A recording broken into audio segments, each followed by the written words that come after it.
அல்ஹம்துலில்லாஹ் அல்ஹம்துலில்லாஹ் எல்லா புகழும் உனக்கே சொந்தம் அல்லாஹு அல்லாஹ் எங்கள் குறையை தீர்க்கும் இறைவன் நீயே அல்லாஹு அல்லாஹ் துவங்கிய காரியங்கள் சுலபமாய் நிறைவேற துவங்கும் முன் சொல்லிடுவோம் பிஸ்மில்லாஹ்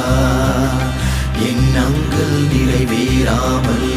உள்ளத்தில் சோகம் வந்தால் என்னாலும் சொல்லிடுவோம் கத்தரல்லாஹ்